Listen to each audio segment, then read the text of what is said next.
Hi, I'm Jon Stewart's British twin subbing tonight on The Daily Show. Tonight's guest is New York Times best-selling author of The Lost Symbol. Ladies and gentlemen, please give a warm welcome to Dan Brown.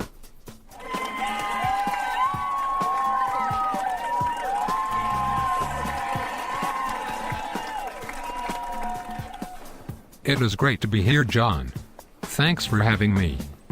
You look surprisingly like Will Ferrell. Do you ever get that? All the time. The Lost Symbol is really an exciting follow-up to the Da Vinci Code.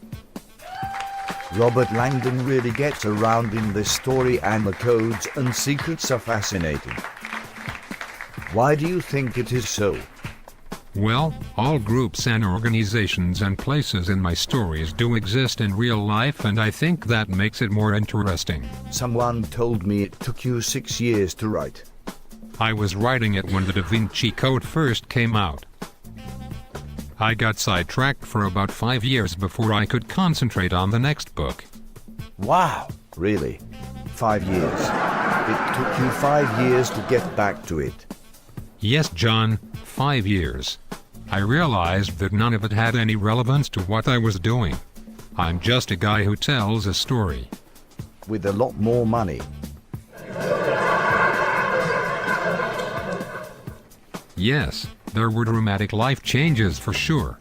Most, but not all, were wonderful. You lose your privacy, and that is a really big thing. I really liked how you continued the story with Robert Langdon, the recurring character from so many of your books. Thank you. There are parallels between The Lost Symbol and all my other books. I'm back in the same world of symbols, secret societies, art, and history, and of course the same main character. You know, my dad was a Freemason, and he never told me half of the things you write about in this book. The Freemasons prohibits its members from talking about a lot of their activities. Your dad swore an oath not to tell you. That stuff is so secret. How were you able to find out so much about these groups? How did you find out about the secret college? What is that?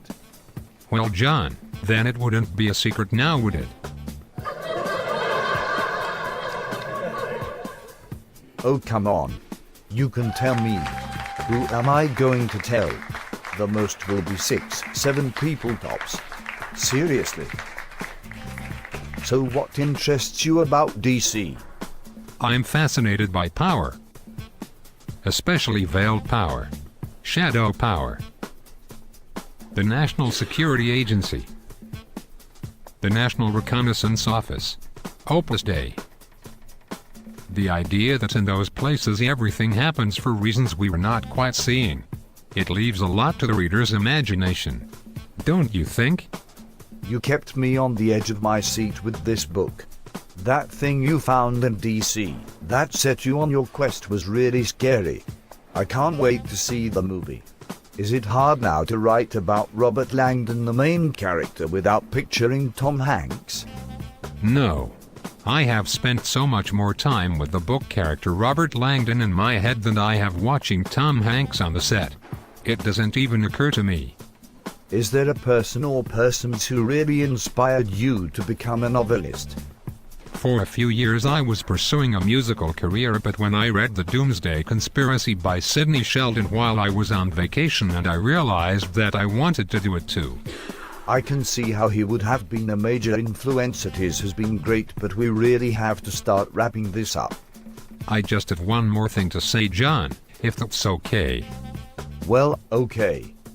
One of the things I say right at the beginning of my book is to live in a world without becoming aware of the meaning of the world is like wandering about in a great library without touching the books. I hope my books make people more aware of some of what else is going on. All right, yeah. Well, that is our show. Before we go, here is your moment of zen. A big thanks goes to a 9th grade Upper Dublin High School student for writing, directing, and producing this episode with Dan Brown. Thanks, Nate. Material for this interview was obtained from www.danbrown.com, and the Dan Brown novels, The Lost Symbol, The Da Vinci Code, and Angels and Demons. Good night, everybody.